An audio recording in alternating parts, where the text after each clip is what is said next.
Hello and welcome everyone to episode 56 of One Piece at a Time, the One Piece read-through podcast where we read and discuss 5 chapters of the One Piece manga each and every week. I'm your host, Derek Bittner, and I'm joined by my wonderful co-host and freelance letterer at Shonen Jump, Brandon Bovia. How you doing, Brandon? I'm doing pretty good. I'm, of course, the letterer behind manga such as Dragon Ball Super and Kaiju number 8.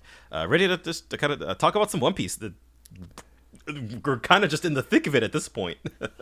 Yeah, all the lore has been set up as far as we can tell. Yeah. It is just fight, and that's going to make these discussions rather quick. Yeah. I feel.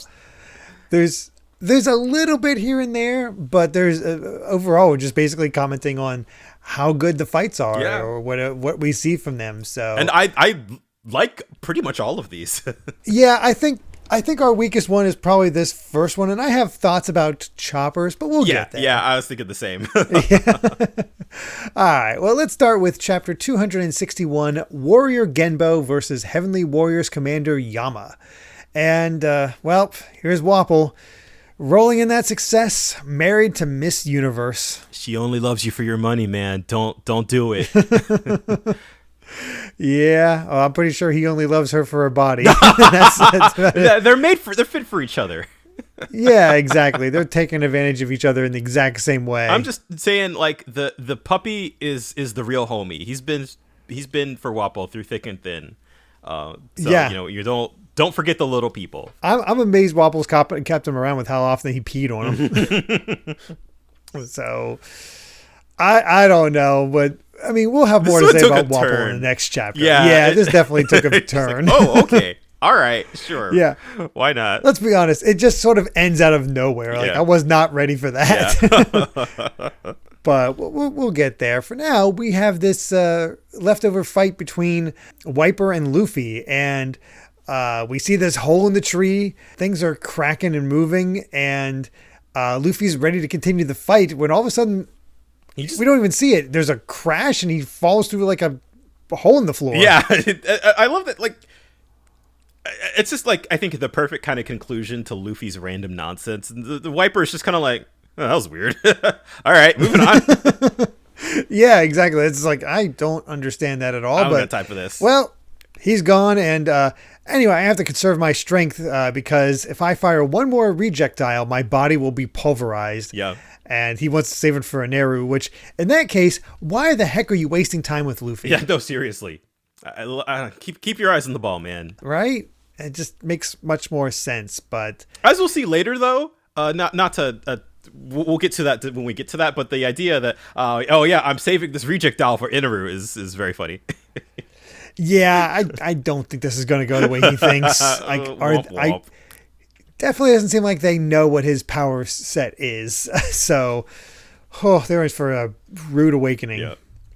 But Luffy's trapped in some sort of ruins cave or something like that. But it's time to go meet our Shandian of the hour, Genbo, who is the big guy that honestly kind of looks like a cook thanks to his hat. Yeah. And he's doing all right. He has his own cannon tearing through those Shandian warriors with this heavy iron ball, because that's a rare material up here in the clouds. Yeah, that's a cool little detail that Yama points out. Just like it's the Vars mineral known as iron. Which you wouldn't think, like, oh yeah, they don't have iron up here. So like the idea that he just has like cannonballs, I don't know. That's a cool little detail. Yeah, it is. And man, you'd think Yama would be ridiculous. I mean, he is ridiculous. That body shape is unbelievable. He is so thick and his limbs are so tiny. Yeah, it's one of those things. I was laughing throughout this whole encounter, and then it was like laughing and like, oh no.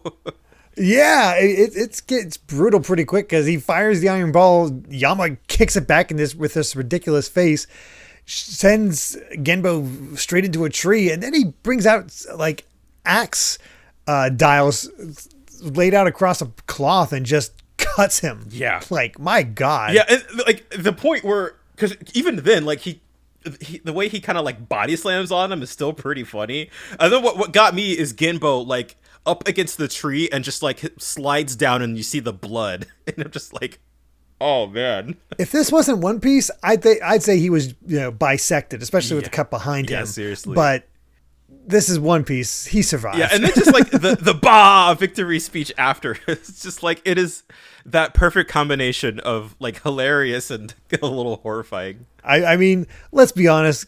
Genbo was here to get jobbed. Oh, yeah, to absolutely. really show what Yama was here. Yeah, pretty much all about. This all served the purpose of just being like, okay, this is what Yama's capable of. And I feel like we're gonna get a lot of that in this episode of the show, of the podcast. Yeah, to a degree. Though, hey.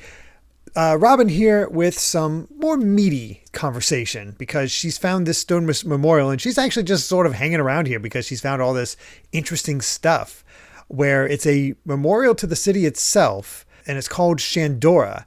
The year 402 of Kayan, the city thrived over 1100 years ago and it was destroyed 800 years ago, making it fall right into the 100-year gap in the history of the world, which... First we've heard of that. Yeah. It was actually, I didn't point this out, I don't think, because this isn't the first time that the Kayan calendar got brought up. Yeah, it sounds vaguely familiar, but I don't know it offhand. Yeah, it showed up at some point in Jaya, like I think while they were like scuba diving. Oh, okay. Yeah, I think even Robin may have brought it. I don't know. I'll have to go back and check. But I know this is not the first time that got brought up. But because I have a broader understanding of the world building, I'm like, that's, like a different calendar system. But I love that it's just getting like, I thought it was sort of a throwaway thing, but in classic Oda fashion, it all starts to line up. Nothing's a throwaway thing in Oda's world, exactly. I swear. Yeah, so just not a whole lot to comment on this in the here and now, but definitely the idea that there was sort of a previous calendar and that, the city thrived and was destroyed 800 years ago. It's just another one of those nuggets. Like, you know what? I know there's a lot of nuggets in the back of your mind right now, but just try to find some room. Right? Like, she is visibly excited about this. She has this whole bump going on. It's like the secrets of the unspoken history that the land below has ceased to talk about. This is the good with stuff. A complete map of Shandora. It's like, man, there's all kinds of like possibilities and clues here. This is amazing. I was getting giddy while I was reading this. I was like, oh, I didn't know this was here. I remember her finding some interesting ruins, but I didn't remember what they were all about. Yep. But then Yama shows up. And that's where we leave off with Robin. I love that we got the bah and then the scene transition. And then we have, oh my God, these two. I forgot all about these two. Yeah. I had no idea these two were a thing. Very, very forgettable. The brothers of Satori, the sub-commanders of the Heavenly Warriors, their names are Hotori and Kotori. Mm-hmm. And it is kind of a threatening bit because it's the first time we've had Nami have to fight. Yeah, and very crucially, Sanji and Usopp are out of the picture. Yeah, I was wondering if that would stick, but no, they are still completely out cold. It is Nami and Gonfor left on the run for this fight. I completely forgot this fight happened, but it's really same. It's cool seeing them fight together. Honestly, it's a cool dynamic. Yeah, there's some really interesting things here with all this, but Gonfor even tells her to stand back, and she's like, "No way! I have to do protecting too once in a while." It's like, all right, cool. Nami has a chance to finally make up for her first fight. Yeah, let's see what she can do. Mm-hmm. It's a good time. We get back to Gedatsu, who is just the weirdest character. I really I have no idea what Oda was trying to do with this character, so it feels a little bit like the throw everything at the wall approach. There's just like, we need something here. So he has everything. Yeah, he has this like weird arm cross, and now he has this new thing where he puts the eyes off to the side, so he can only rolls his see eyes the whites of his eyes. Yeah, he rolls his eyes back into his head. I don't get it. I mean, it makes him look extremely threatening, and honestly feels like kind of a jab at like American superhero comics type thing. Yeah. But it's still like the joke is, you can't see things because the whites of your eyes are visible. It's funny in the sense that like characters roll their eyes back into their head in One Piece all the time, just like as a visual gag. And now we're kind of seeing like, here's the visual gag, but how it would actually function. And so it's just like, no, he actually can't see, is the joke. It's silly. It's kind of amusing, but not to any great degree, honestly. Yeah, I didn't say it was a great joke. No. But either way, he spots Chopper again, and because Chopper's still going around the ruins calling out for the others. Yep. And Gedatsu's aide here is like, oh, hey, he's actually part of the the Blue Sea Gang, so we should probably take care Yeah, I of was him. like, I should probably do something about that. And Gedatsu approaches and does his whole whites of his eyes thing. It's like, where'd you go? And we end with another chapter of Chopper freaking out. Yeah. I think that's 3 now. Yeah, seriously. And that's it for the chapter. But we also have the SBS and Oda talking about some fetishes. Yeah, that's a little weird. You know what? Okay, sure. You know, whatever. All right. Yeah, just leopard pants for the nurses, and Oda trying to make it seem like Whitebeard's the one saying, it's like, there's an increase in nurses wearing pants at hospitals, ladies. Like, isn't that sad? It's like, wait a second. No, Oda, no. This is, you know, hey, this is still like 2002. The humor, it doesn't always age. It doesn't always hold up. It's just a wee bit uncomfortable. Most humor of the actual One Piece holds up, but the humor of his SBS is yeah, exactly. It's weird, isn't it? Yeah, a lot of the bit. jokes in the SBS segments are kind of a miss. Yeah, I agree. Maybe something lost in translation, but either way, it's time for chapter 262, Pirate Chopper versus Vassal Gedatsu. And we're at the end. We finished Wapple's omnivorous rampage. That's it for now. On the one hand, thank God, I don't have to see this guy's ugly mug anymore. But it is very abrupt. It is extremely abrupt, and it's just like all of a sudden he's on top of the world. It even says the big evil is back. Wapple sets his sights on the world. It was a complete joke. Yep. Then it was him getting crapped on. And then it was him finding this weird success through toys that he made this empire. Okay, I don't remember this tying into the main story at all. Like, is Wapple coming back? I don't know. I'm afraid. I'm sorry. I'm just like, I feel like I just had an aneurysm. I'm trying to think about this. Rightfully so. But I mean, I know you can't really answer because you're all caught up, but it's just it's me just putting it out into ether, I guess. The way some aspects could play into the story, I don't remember. It's we'll see. You know what? I don't want to think about this anymore. I've been broken. Yeah, we're done with Wapple. I mean, a fine enough story, but it wasn't the worst one, which is important. Yeah, I'd honestly, I'd still put Kobe and Helmeppo as the least. Is the worst one so far. Yeah, definitely the least interesting. And it was meandering, and the nice thing about Wapple is at least it kind of moved. Yeah, it moved pretty fast, and hey, it was like 20 chapters or something like that.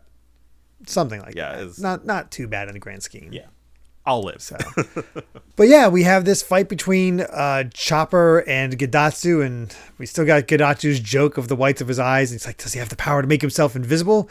And Chopper is like, wait, he's an idiot? Yeah, which is kind of like the whole crux of this fight. And I feel like every arc has that one where the crux of the fight is just like the opponent is just dumb as bricks. Like, we have this whole thing where Gedatsu has thought bubbles for him saying like, yes, you're correct. I'm the sky boss Gedatsu, and I am a vassal who serves the Kamionera. And the other guy has to say, you got to say it out loud. Yeah. Which is kind of a funny joke because, the guy actually knows what he's thinking. Yeah, I was going to say, like, his mantra, does he have mantra so he can read his mind? Which I guess. Which I that is kind of funny. I don't know if, it's like, if mantra is powerful enough for mind reading at that level to be like, or if he just sort of knows that he's standing there in silence and is like, okay, yeah. Pretty much. Is Gedatsu actually the weakness because he's talking about how they have swamp clouds everywhere and you won't be able to get out, and the survival rate is 50%, which I believe is is higher than Satori's. Satori's was... I remember the joke with that one was that it was surprisingly high, but I already forgot what the number he said. It was definitely less. I thought it was lower than 50%. It's definitely lower than 50, but I thought I was like, oh, that's surprisingly high, but still, not... But there we go. Yeah, and then of course you turn the page and he's already sinking. Yeah, exactly. This oh boy. But hey, he has his own milky dial attached to his feet, allowing him to rise up, and he has dials in his palms that allows him to create those swamp cloud burgers to send out. I kind of like the Superman pose he's doing when he flies straight up in the air. He's got like one of his fists up. Like it made me laugh. It's something else. But then there's also this guy that he like goes to shoot at a chopper, and he doesn't feel like a threat. Yeah. Because what he does to this guy is honestly horrifying. Yeah. Because he's basically drowning. Yeah, exactly. I thought, so I think it is cool in the sense that sort of like how last chapter we had Yama basically, like kind of completely steamroll one of the Shandians to show off like, oh, this is how powerful this guy is. And here we have like, Gedatsu is so stupid that he basically almost kills one of his lackeys because he missed. And that's sort of our way of framing like how powerful his dials are. But again, it also still hinges on the fact that like, oh yeah, this is the joke fight. This guy's pretty dumb. It totally is. I mean, I like the extra detail that Chopper goes to save the guy. Yeah. Pulls him out, helps him live, and he's like, "Hey, you saved my life."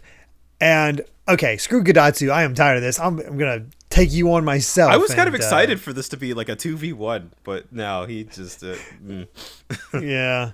It's time to we got to have another jobber so we can actually show how strong Gedatsu is with that jet punch. Yep.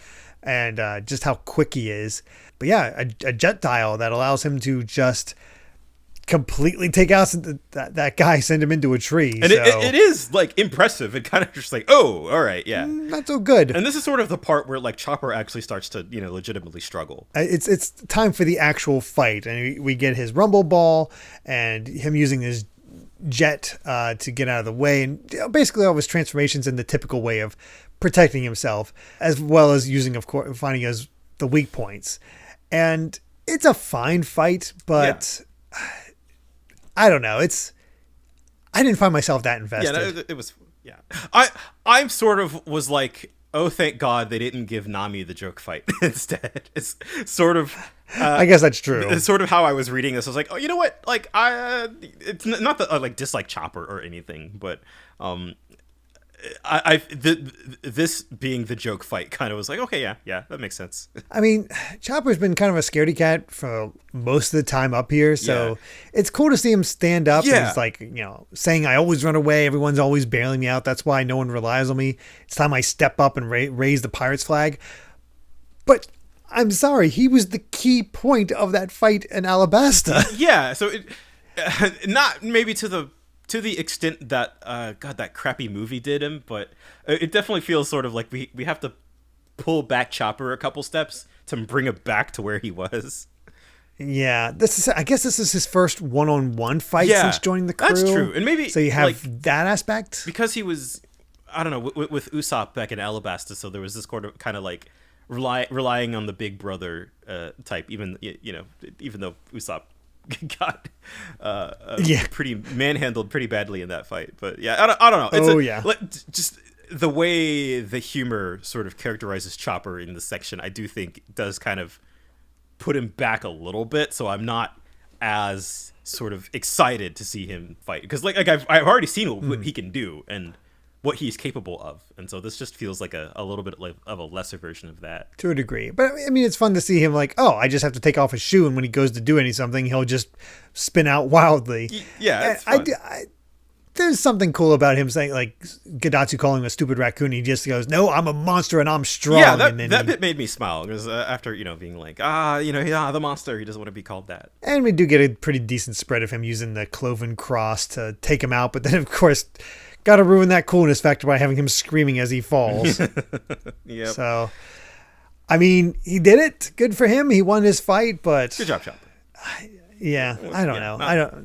I just kind of came away unimpressed. I forgot this fight happened, and I feel like that was sort of going into this arc. That was kind of the major criticism I remember was that a lot of the antagonists were pretty forgettable. So far, yeah. But between that and what we're about to get to, like, yeah. I mean, it doesn't help that we've somehow gotten through 3 vassals already, and it feels like there's still they're kind of underwhelming. A lot of characters moving around. Yeah, none of them have been that impressive. Like Shura had a great fight against Gonfor, but then he was taken out in one shot. Yeah, I think that is our weakness. I didn't notice that at first, but like taking a bit of a slower step through all of this. A lot of these characters are getting sacrificed just to be job for others. Like, this character beat this one, but then he gets taken out by this one, so he's not as powerful. So you only get one good fight per character. Yeah, and I mean, I think, like, to be fair, there is kind of a lot going on and a lot that we need to get through. So on the one hand, I'm glad that like things are, we're keeping it moving. And I wouldn't want to, like, God, if the Genbo and Yama fight lasted more than it did or something like that, which is a criticism that I think you could levy against some later arcs in One Piece, where you're kind of watching some guys duke it out for like 2 or 3 chapters and you're just like, just get on with it.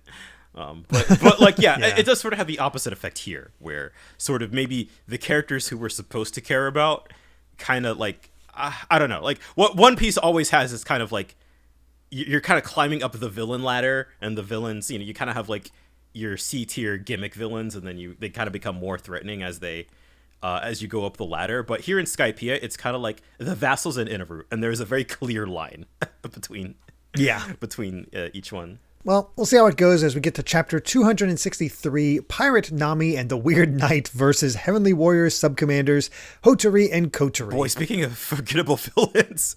I know.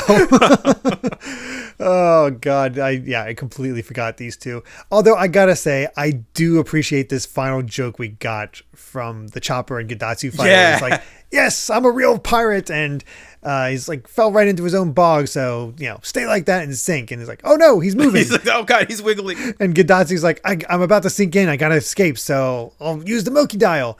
And of course he's upside down. So he just goes straight down. And then it's like, oh, okay, now I beat him. Yeah. That's a good joke. Yeah. But now, it's a fun way to transition out of that. Then we get back to the Shandians, I should say, the ruins of Shandora. And we get a name for that beanstalk we've been seeing on here and there. It's called the Giant Jack, which makes sense. A little on the nose. Yeah, I can't remember if that's an important thing or not. I don't remember either. The Giant Jack. Yeah. But it's been showing up here and there. Yeah, we pointed it out when we saw the hidden cloud village. You're like, oh, hey, this is the Jack of the Beanstalk. Yeah, so it might come up a bit more. But we see Kamakiri here, and he's like, all right, we got to take on Enel. We got to find him. And then all of a sudden, Enel shows up. Yeah, he's like, after barbecuing. We have to go there. Oh, no, he's here. It's like, oh, crap. It's like, oh, you want to kill me, huh? Well, for the next 5 minutes, I won't move an inch. I won't counter your attack. I won't lift a finger. Give it your best shot. I love it when villains do this. Yeah, just that supreme confidence, like, you can't touch me. I'm not even going to move. Yeah. And sometimes it gets, they overestimate themselves. Yep. Like we had Frieza with Goku, like, I'm not going to use my arms. And he eventually is forced to. I always loved that part when, in the Cell saga, in Perfect Cell, is Vegeta just like, just hit me as hard as you can, and then I think that's when he uses the final flash. The final flash, yeah, and then it like he's like, oh, he's like, oh crap, kind of.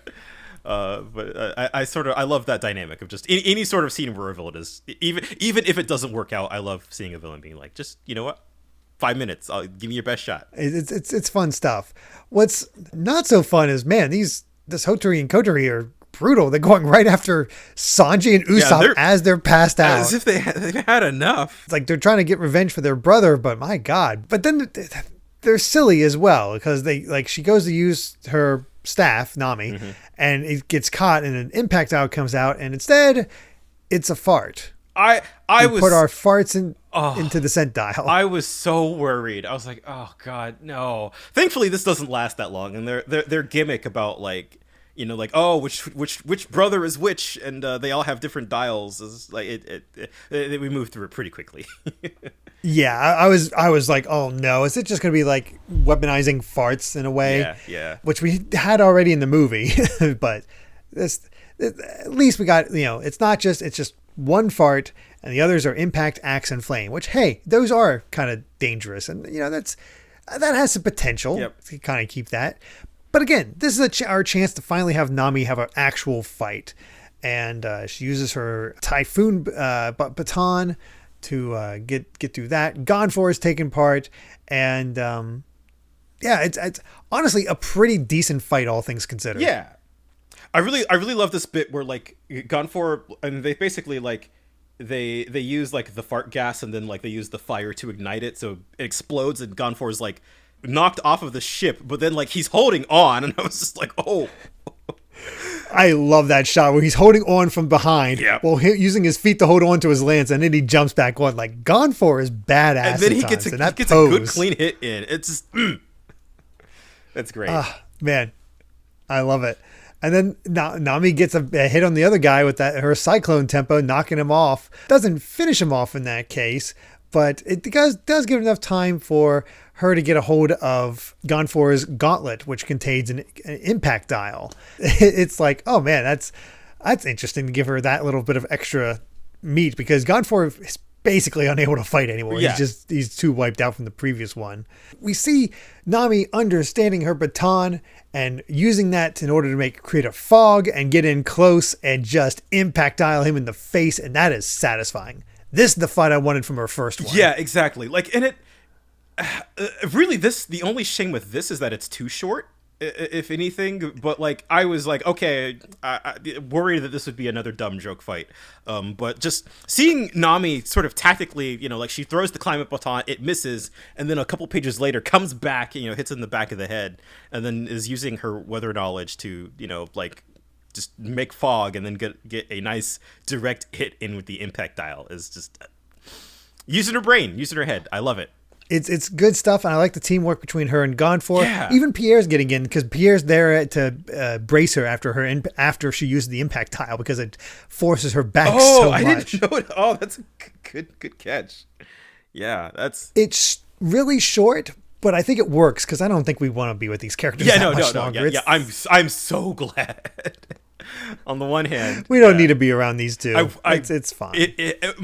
I wish Nami had a longer fight against more memorable villains, but if it has to be against these two jokers, then I'm glad it's over fast. Yeah, we'll take that. Yeah, and it was cool. Like, you know what? Thumbs up. I'm glad she got that in. Cool finisher by Gone For, and then she gets a cool finisher with the impact dial. Yeah. And I gotta say that the mantra is not really coming into play too much. Yeah, no, not really. It's like, oh no, my concentration, boom. Like, Satori's seems to be the only one that's been able to really effectively use it, which is sad. Yeah, a little bit. Well, I guess other than Eneru, but again, as you say, it's the vassals and then Eneru. Yeah. The gap is very vast. We still have one more. I think it's Alm is his name, but yeah. Though we have I will say, I forgot about this, that Robin is getting pretty beat up by Yama. I'm like, wait, what? Because I was expecting... Yeah, well, we'll get to him when we get to it. But yeah, this definitely had a little bit of a twist to it that I didn't quite remember. SPS, again, nothing too major, other than, when Oda saying, it's not like... When I say a man's dream, I don't mean just men. I mean a man's dream as in man or woman, basically. It's an inclusive manly dream. Yes. It's short. Well, fine. I buy it from him, honestly. I do, yeah. But yeah, let's go ahead and get to chapter 264. Warrior Kamakiri versus Kami Eneru. God, this is going to be a short episode. No way this is going to end well. No, it is not. Oh, that is not good. But, were you thrown off by the beginning of this chapter as much as I was? Because I'm like, where the hell did these guys come from? Because all of a sudden we have Konos, her father, picking up Isa and going towards the island, going towards where all the fighting's happening. It does feel a little bit like we missed something. And maybe I'm just genuinely forgetting, but I've been going through my editing and like, no, there has been no case. The last we saw Isa was after the warriors all left. And that's about it. Now, we do get an explanation later, but to have it just jump into this, I'm like, wait, where? What did we miss? Uh-huh. But hey, Konos is coming back into the story somehow. Okay. I definitely, this is where I sort of thought about the consequences of, because they mentioned before that Isa has really strong mantra, right? Like, we know that up to this point. And so her being in this kind of like war setting, like she's a child and is basically like, I can sense that everybody around me is dying. And I'm just like, that has to be horrifying. That's definitely traumatic. It's just like, oh no. Especially when a lot of those people are your people. So not so good. Not so good. But while they're going there, and for some reason, they're like blasting this tra-la-li-la song. I don't know. It kind of, I don't know. It makes me think of like a joke about like a dad playing the radio too loud or something and having awful taste in like country music or something. I guess so. Although I do like that with the dad's helmet, he has holes for his hair tops. That's fun. It's kind of hidden by the tra-la-la above him, but yeah. That's fun. Nami is getting left alone because Gonfor has to take off. He's getting his armor back on. It's because the lives of his men are at stake and the entire kingdom is dangerous. So they've got to go. Yep. And he takes off, and Nami's like, well, I guess all I can do is give these two some first aid. Just dragging their corpses. Yeah, pretty much. When all of a sudden a Milky Dial comes over, and hey, Canis and all of them, Canis, Pagaia and all of them turn up, and we're all set, I guess. There we go. But we do get kind of a fun interaction between Isa and Nami, where she's like, Isa tries to challenge her. Is like, I'm a warrior, and she's like, oh, what do you do to me? I can impact you. It's like she's threatening to impact dial a child. She's like, I've got a weapon. Don't make me use this. And hey, it looks like Canis knows some first aid because she's going to treat Usopp and Sanji. But yeah. But yeah, they have a way to steer the ship out of this way and get to the White Sea a lot faster. And we end off with him, Pagaia, saying he has something for Nami. So, that's interesting. Yeah. Obviously, we'll get to that part later in the episode. But the sort of... I am interested to see... I have no idea why Pagaia and Canis of, like... where that plot point is going with them reuniting with Nami.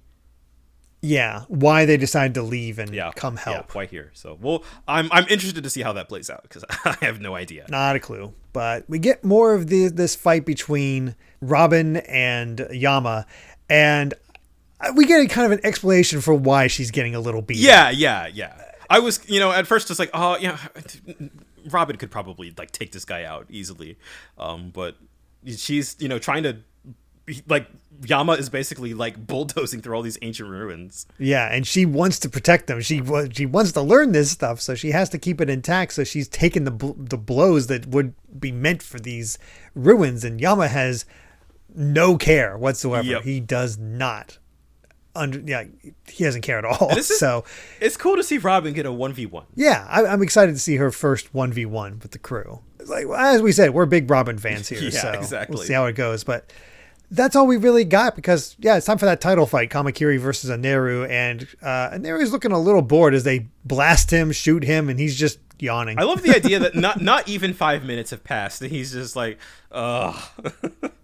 You people are so tiresome. He dozed off and even gets stabbed through the head with Kamakiri's spear.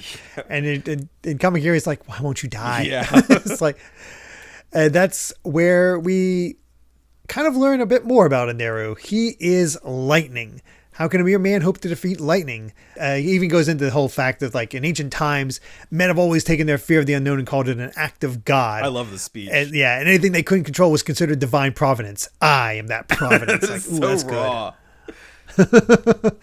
You stand no chance. We even see him get cut in half by this burn blade, which does look impressive. And like it cuts clean through the tree behind him. I think. Yeah, it kind of does. It's a powerful weapon, but Eneru, like you said, is lightning and reconnects. And all right, your 5 minutes are up. You should really start running. He says. Yeah.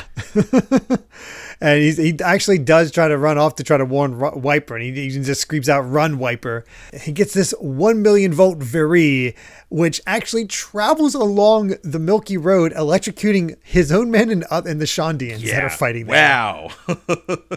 And it took out 20 people. 20 people left, and he's like, there's still survivors. Yep. Now the hunt begins, and it's like, geez. Like I said earlier, it's really funny. The Wiper was like, yes, the impact dial. Like, no, no, do not. Oh gosh. And then we have a breakdown of what everybody's up to. And I love when the narration comes in like this. Yep. Upper Yard, the survival game, where there were 81 fighters to start. Time passed 2 hours. 56 have fallen. Jeez. Of the Kami's forces, 13 remain. Of the Shandians, 7 still stand. And of the Straw Hat crew, 5 are left. Total number left standing, 25. And like, ooh, that's hype. Yep. I don't know what it is, but breaking down the numbers. Yeah, no, it's good. Cool. And honestly, a lot of the characters left are kind of cool. We have honestly looking kind of badass there. The continued fight between Robin and Yama. Zoro chomping down on some food with a South bird next to him. Yeah. And Nami seeing what the gift was. It looks to be the repaired, I forget what the thing's called, but the rider. Oh, I think that actually might be what it is called, but either way, that's it for that chapter. So let's get to 265. Yeah, wrapping it up. Pirate Robin versus Heavenly Warriors Commander Yama. God, I feel like we spent like 2 chapters building up this fight, like just seeing it in bits and pieces. Yeah, I'm glad we actually got to see the entire thing in here rather than it get cut off because, yeah, it does take a while with Robin fighting him. But yeah, either way, we get Nami enjoying her gift where she learns it's actually faster because the jet dial that's installed in it became extinct centuries ago. So she has an upgraded model. Go figure. Yeah. And yeah, that's another just kind of like odd little flavor of world building is like somehow the dials can go extinct. And I guess something eats them or something like that. Yeah. I have no idea. So, yeah, they're just sort of making plans on here and on the boat. And Nami's just like very confident. It's like, oh, the 4 of those guys are unbeatable when they're together. And, Isa points out there aren't any groups of 4 on the island. Oh, no. 2's the most. Yeah, I guess so. That's how Nami found out that they're all split up. It's like, that's not good. But yeah, she was born with this mantra and she's, yeah, just really freaked out about all these voices disappearing, which we've seen before. And I don't know, it's kind of interesting to see like Nami like, oh, you crying again? I'm not crying, you jerk. And we finally get an explanation where Isa's waiver, that's what they're called, was broken down. She was trying to get to the island and they had just happened to be passing by and saved her from a skyfish. Mm-hmm. So she's like, what are we up to? I don't know, but I can't sit here. And that's kind of where we leave it. We don't know what's really going on. Back with Luffy, still checking in with him, and starting to get a little concerning because we get this gurgle before we check in on him. There's all kinds of skulls. Like, yeah, this crown on his hat with a skull on top of it. That is a great visual. Splashing through this like water. Like we have no idea where he ended up. Yeah, no, see, God, I didn't remember that it was so random. It was in the middle of a fight and then just like Looney Tunes his way into this cave. And just skulls all around. It's like, I wonder if everybody's in El Dorado now. Must be pretty. I bet it's covered in gold. And somehow the stew made from pure gold is really tasty. What? Is that true? I doubt it. But I love this joke with Zoro, where he's walking side by side with a Southbird. Southbird walk, and he's like, you've got a weird walk. Why's your neck like that? He doesn't remember the Southbird points out. He has a way to follow directions, and he's still incapable of it. Yes, because he needs to go south. Yeah. That's where it is. Oh, no. Yep. And he's going in a complete wrong direction. I didn't think about that. I love that subtle joke. Like if you remember that little bit. Oh, it's good. So good. I got. Man, there's something fun about like there are currently 25 survivors. This Shandian sees him. I'm going to kill him, and then Nero shows up behind him. Now there are 24. Nothing personal, kid. It is not going well for the Shandians, and I get the feeling that Nero's prediction's probably going to come true. Yeah. God, I love now that he's sort of into the battlefield proper. I love seeing all of these little bits of just like, I mean, he's had such an excellent build up in this arc where he just you see him and you're just like, oh, this is terrifying. Oh yeah, like he shows up, you stand no chance. Yeah. Like there is no way to fight him, it seems. And with the way he can see things, that mantra, it does make him a step above Crocodile in terms of threats. Yeah. Because not only can you not touch him or kill him, he knows where you're at and can take you down immediately. He's not afraid to get into the middle of the fight, where Crocodile stayed away because he needed to keep that anonymity. Yeah, it really, it's similar in some ways, but also still very different. Robin is currently running away from Yama, gritting her teeth as she sees him barreling through some of the ruins.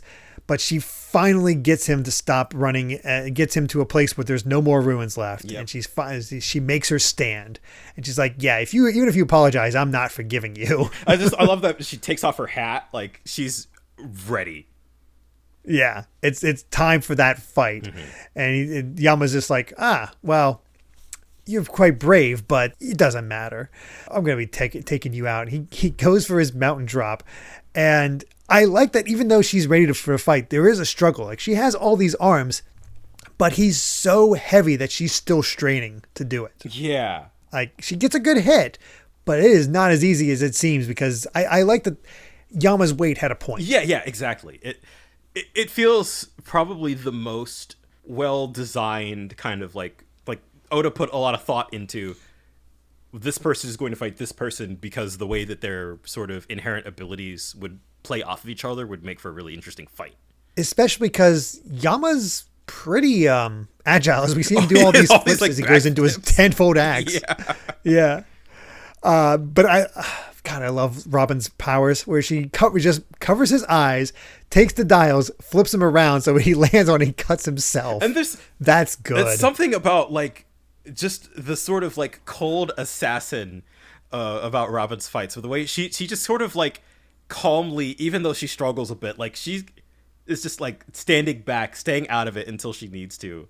And then just that cold way she walks up to him as he's laying on the ground, picks his face up, and it's just like, the site you destroyed was a priceless treasure. History always repeats itself, but we can never return to the past. You don't seem to understand that. And he's like, please forgive me. I'm not forgiving you. And then he tries to go for it, like going for that kill, and she's just ready for him. Yep. Arms out, breaking his fingers back. And I love this setup of all these arms to roll him down the hill over and over again and toss him over a cliff, into that same cliff where Satori was fought. Yeah, and not, if that wasn't enough, like, I don't know if, on the way down, just like, you don't see it, but you see him falling, but you see it from the perspective of like Robin above the cliff, and just like that giant crack sound effect. Like, yes. I think she broke his neck midair. She might have, because you see the hands going around, and she does do the clutch. Yeah. So she definitely breaks some bones or some things as he falls and then lands, and that's it. Brutal. I was just kind of like, oh yeah, cold, brutal efficiency. That is Robin. Her fights are so good, and I love seeing sort of like, you understand sort of like the basics of how her powers work, but I love seeing the creativity on display and all the sorts of different ways she can just like spawn limbs within limbs. Yeah, I like her fights. I believe also tend to be rather short. Yeah, but it works for her power set. It does. What a fun way to end that, and really the whole set of chapters here.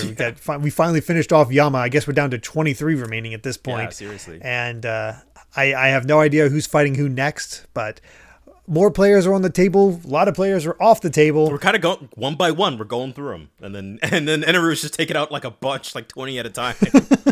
But it's pretty much it. We got our main characters fighting some other main characters, while Eneru clears the board of all the small fry. Yeah, pretty much. There is an SBS, but I don't think there's like too much. Just asking for differences between the captains and the Navy headquarters compared to the auxiliary Navy. Basically, the rule of thumb is that there's a 3-rank difference between the Navy headquarters and the auxiliary. So any captains in the auxiliary would be lieutenants, and sub-captains would be sub-lieutenants, etc. I don't think they ever explained that. So that's kind of a cool detail. Yeah, they never really went into it. So yeah, it's cool. Yeah. It really goes to show how, even though Morgan and Nozumi, as they point out here, were captains, they're still not comparable to the captains at the headquarters. No, they are the chaff. They're the riffraff. But that's it. Again, kind of short just because it's all fights. We got little bits here and there that we can talk about. Some good ones, some okay ones. I don't think there's any bad ones, just less impressive ones where you wish that character would have just a little bit better of a fight. Yeah. But honestly, I mean, it's cool seeing, like, we basically had a whole chunk of chapters that was sort of like, I mean, we got, of the Straw Hats, it was Chopper, Nami with Gonfor, and Robin. And just like seeing, we didn't get, it wasn't like any of the boys. It wasn't Zoro or Luffy. Like we already kind of got theirs.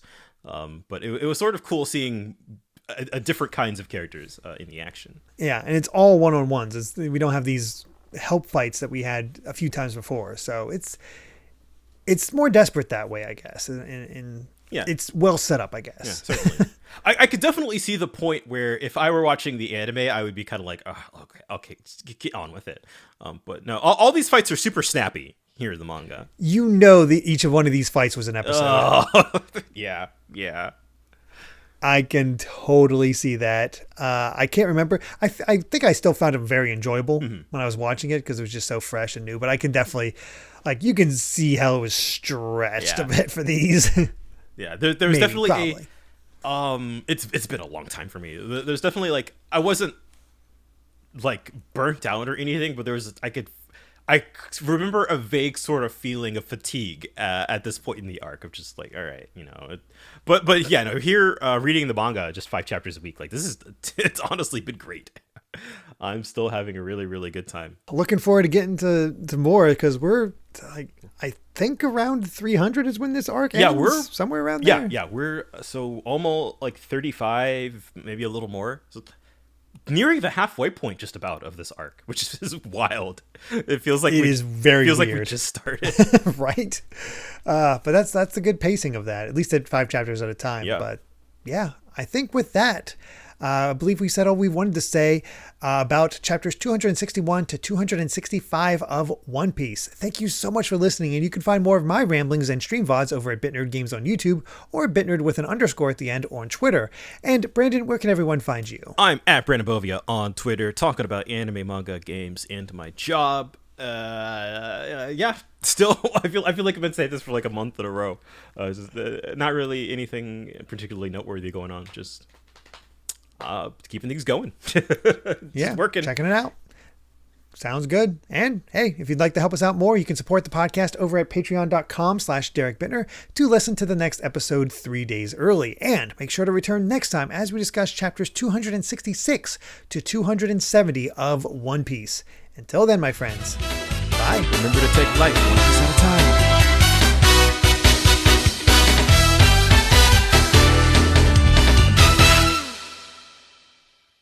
I can't believe I lost to a raccoon dog. Of all the things I could never live down. And how did I get stuck in my own swamp cloud? This isn't supposed to happen to me! Please, oh please, just stay down! Sig! Sig! I can escape with a milky dial.